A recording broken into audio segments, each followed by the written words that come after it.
Hey guys, this is Venkat. Welcome back to Venkat Deva Vlogs. இன்னைக்கு இந்த வீடியோவில் நம்ம எதை பற்றி பார்க்க போகிறோம் அப்படின்னு கேட்டிங்கன்னா பெட்ரோலை பற்றின ஒரு டீட்டெயிலான இன்ஃபர்மேஷன் தான் இந்த வீடியோவில் நம்ம பார்க்க போகிறோம். ஸோ நீங்கள் நம்ம சேனலுக்கு புதுசாக இருந்தீங்கன்னா இப்போ தான் ஃபஸ்ட் டைம் நம்ம வீடியோ பார்க்குறீங்கன்னா நம்ம சேனலை சப்ஸ்கிரைப் பண்ணிட்டு அப்படியே அந்த கீழே இருக்க பெல் பட்டனையும் தட்டி விட்ருங்க. அப்போ தான் நான் போகிற வீடியோஸில் நோட்டிஃபிகேஷன்லாம் உங்களுக்கு ரெகுலராக வரும். ஸோ வாங்க வீடியோக்குள்ளே போயிடலாம்.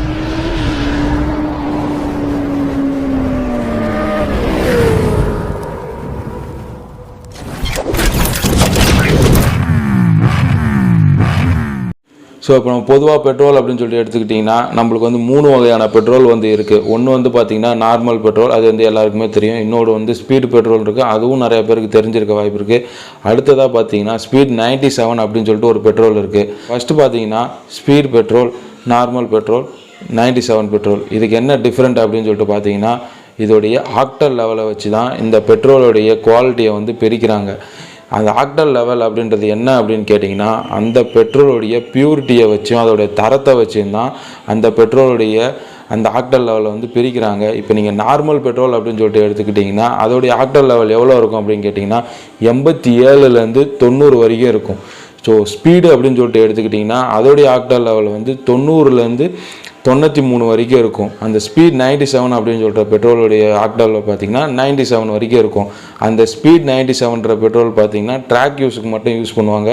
ரேஸ் ஓட்டுறவங்க அவங்களாம் வந்து அந்த பெட்ரோல் வந்து யூஸ் பண்ணுவாங்க. அது வந்து ஒரு சில குறிப்பிட்ட பெட்ரோல் பங்கில் மட்டும்தான் கிடைக்கும், எல்லா இடத்துலையுமே அது வந்து கிடைக்காது. ஸோ அதனால் அதை விட்டுருவோம். நம்ம ரெண்டு பெட்ரோலுக்கும் என்ன வித்தியாசம் அப்படின்றது உங்களுக்கு தெரிஞ்சிருக்கும். அதோடைய குவாலிட்டி, அதோடைய பியூரிட்டியை வச்சு தான் வந்து அந்த பெட்ரோலை வந்து ரெண்டாக பிரிக்கிறாங்க. ஸோ இதனால் என்ன யூஸ் அப்படின்னு சொல்லிட்டு கேட்டிங்கன்னா இந்த பெட்ரோலோடைய இதோட பியூரிட்டி வந்து கொஞ்சம் அதிகமாக இருக்கிறதால இதோட எரியும் தன்மை வந்து கொஞ்சம் அதிகமாக இருக்கும், பெட்ரோலும் கொஞ்சம் வந்து பியூராக இருக்கும். ஸோ வந்து நம்ம யூஸ் பண்ணால் இன்ஜினில் வந்து எந்த ஃபால்ட்டும் வராது. இன்ஜினில் வந்து அந்த கறி கட்டுற மாதிரிலாம் வந்து ப்ராப்ளம் வந்து வரும். நார்மல் பெட்ரோல் யூஸ் பண்ணுறவங்களுக்கு அந்த ப்ராப்ளம் வந்து இதில் வராது. ஸோ இது நம்ம வந்து யூஸ் பண்ணலாமா அப்படின்னு கேட்டிங்கன்னா தாராளமாக வந்து 2 பெட்ரோலுமே எந்த வண்டிக்கு வேணாலும் யூஸ் பண்ணலாம். அதுக்கு முன்னாடி வந்து நீங்கள் ஒரு விஷயத்தை வந்து நல்லா தெரிஞ்சுக்கணும். உங்களுடைய பைக்குடைய கம்ப்ரெஷன் வேல்யூ எவ்வளோ அப்படின்றது உங்களுக்கு கண்டிப்பாக தெரிஞ்சிருக்கணும். அப்படின்னா என்ன அப்படின்னு கேட்டிங்கன்னா எல்லா பைக்குடைய இன்ஜின்லேயுமே பார்த்திங்கன்னா இந்த மாதிரி வந்து ஒரு சிஸ்டம் இருக்கும். இந்த இப்படி 2 செயல்படும் போது இதை அடிக்கும்போது அந்த இடத்துல வந்து ஃபயர் ஆகும். பெட்ரோலை கொண்டு போய் அந்த இடத்துல அடிக்கும்போது பம்ப் பண்ணும்போது அந்த இடத்துல வந்து ஃபயர் ஆகும்போது தான் வந்து நம்ம வண்டிக்கு வந்து இன்ஜினுக்கு வந்து ஒரு மூவிங் கிடைக்கிது. அதை தான் வந்து கம்ப்ரெஷன் வேல்யூ அப்படின்னு சொல்லிட்டு சொல்லுவாங்க. அந்த கம்ப்ரெஷன் வேல்யூ பார்த்திங்கன்னா 11க்கு கீழே இருக்கிற பைக்ஸு வந்து நீங்கள் வந்து பவர் பெட்ரோல் யூஸ் பண்ணுறது எந்த யூஸுமே கிடையாது. ஏன்னு கேட்டிங்கன்னா கம்ப்ரெஷன் ரேஷியோ அதிகமாக இருக்க பைக்கு, இப்போ வந்து 150cc மேலே இருக்க பைக்குக்கு பார்த்திங்கன்னா என்னை பொறுத்த வரைக்கும் கம்ப்ரெஷன் வேல்யூ அதிகமாக தான் இருக்கும். அந்த பைக்குக்கு வந்து நீங்கள் யூஸ் பண்ணும்போது தான் அந்த பெட்ரோல் அடிக்கும்போது அதோடைய ஃபங்க்ஷன் வந்து வேகமாக இருக்கும்போது தான் அந்த பெட்ரோல் வந்து ஃபுல்லாக யூஸ் ஆகும். அது வந்து உங்களுக்கு ஓரளவுக்கு வந்து ரிசல்ட் கொடுக்கும். ஸோ இப்போ நீங்கள் கம்ப்ரெஷன் வேல்யூ கம்மியாக இருக்க பைக் பார்த்தீங்கன்னா அதோடைய ஃபங்க்ஷனிங்கே வந்து ஸ்லோவாக தான் இருக்கும். அப்போ வந்து அந்த பெட்ரோல் வந்து நிறையா வேஸ்ட்டாக போகும். அதில் வந்து உங்களுக்கு வந்து ஃபுல்லாக அதோடைய மொத்த பயனுமே வந்து உங்களுக்கு அதில் கிடைக்காதுன்றது தான் எல்லாருமே சொல்கிறது. ஸோ அதையும் மீறி நான் வந்து கம்ப்ரெஷன் வேல்யூ வந்து கம்மியாக இருக்க பைக் தான் யூஸ் பண்ணுறேன். நான் பவர் பெட்ரோல் யூஸ் பண்ணலாமா அப்படின்னு கேட்டிங்கன்னா யூஸ் பண்ணலாம், ஆனால் எந்த யூஸுமே கிடையாது. அதோடைய காஸ்ட்டும் பார்த்திங்கன்னா அதிகமாக இருக்கும்.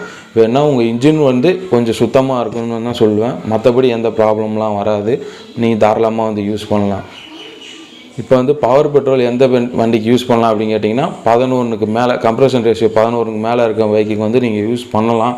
அவங்களுமே பார்த்தீங்கன்னா நீங்கள் வந்து சிட்டி யூஸுக்கு தான் யூஸ் பண்ணுறேன், ஒரு நார்மலான ஒரு சில இடத்துக்கு மட்டும் தான் நான் போயிட்டு வருவேன், அப்போ வந்து போகிற வழியில் எனக்கு எல்லாமே பெட்ரோல் கிடைக்கும், அந்த வண்டியை வந்து நான் வேறு எதுக்குமே யூஸ் பண்ண மாட்டேன் அப்படின்னு நினைக்கிறீங்க, கண்டிப்பாக வந்து அதை யூஸ் பண்ணலாம். எப்பயுமே அதே பெட்ரோல் உங்களால் மெயின்டைன் பண்ண முடிஞ்சுன்னா வந்து யூஸ் பண்ணலாம். சப்போஸ் நான் வந்து டூரிங்லாம் வந்து அந்த பைக் நான் வந்து எடுத்துகிட்டு போவேன், லாங் ரைட்லாம் வந்து அந்த பைக்கில் நான் போவேன், அப்போ வந்து கண்டிப்பாக உங்களுக்கு இதே பெட்ரோல் வந்து போகிற வழி எல்லா இடத்துலையுமே கிடைக்காது. நார்மல் பெட்ரோல் மட்டும் தான் எல்லா இடத்துலையுமே கிடைக்கும். ஸோ அந்த டைமில் வந்து நீங்கள் மாற்றி பெட்ரோல் யூஸ் பண்ணும்போது உங்களுடைய மைலேஜ் வந்து கண்டிப்பாக அடியாக வாய்ப்பு இருக்குது. ஸோ அதனால் நீங்கள் வந்து நார்மல் பெட்ரோலே யூஸ் பண்ணலாம் அப்படின்றது தான் என்னுடைய சாய்ஸ் எப்பயுமே. நான் வந்து பார்த்திங்கன்னா RTR 160 வச்சுருக்கேன். என்னுடைய கம்ப்ரஷன் ரேஷியோவும் வந்து கூட தான் இருக்குது. ஆனால் இருந்தாலுமே பார்த்திங்கன்னா நான் வந்து நார்மல் பெட்ரோல் தான் யூஸ் பண்ணுறேன். ஏன்னா நான் வந்து அதிகமாக டூரிங்லாம் யூஸ் பண்ணுறதால போகிற எல்லா இடத்துலையுமே வந்து எனக்கு வந்து பவர் பெட்ரோல் கிடைக்காது. அதனால் பார்த்திங்கன்னா நான் நார்மல் பெட்ரோல் யூஸ் பண்ணுறேன். உங்களுடைய யூசேஜை பொறுத்து நீங்கள் எந்த பெட்ரோல் போடணும் அப்படின்றத நீங்களே முடிவு பண்ணிங்க. என்னை பொறுத்த வரைக்கும் இல்லை பொதுவாகவே நீங்கள் எடுத்துக்கிட்டிங்கன்னா 11க்கு கீழே கம்ப்ரஷன் ரேஷியோ இருக்க பைக் எல்லாத்துக்குமே நீங்கள் வந்து பவர் பெட்ரோல் யூஸ் பண்ணுறது என்னை பொறுத்த வரைக்கும் தேவையில்லாத செலவுன்னு தான் சொல்லுவேன். நீங்கள் வந்து நார்மல் பெட்ரோலை யூஸ் பண்ணலாம், எந்த டிஃப்ரெண்ட்டுமே இருக்காது.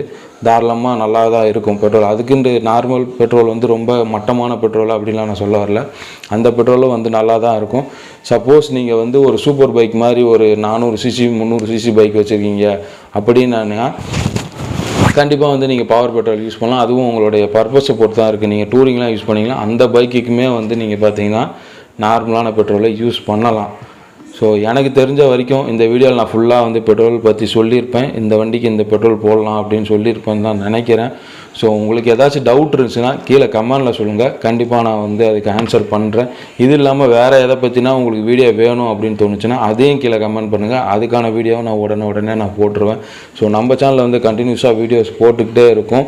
அதுவும் இல்லாமல் பார்த்திங்கன்னா இந்த லாக்டவுன் முடிஞ்சதை உடனே ஏகப்பட்ட பிளான் பண்ணி வச்சுருக்கோம். நம்ம சேனலில் வந்து பல ரைடு வீடியோஸ்லாம் வந்துக்கிட்டே இருக்க போகுது. பைக் ரிவ்யூஸ்லாம் வந்து வரப்போகுது.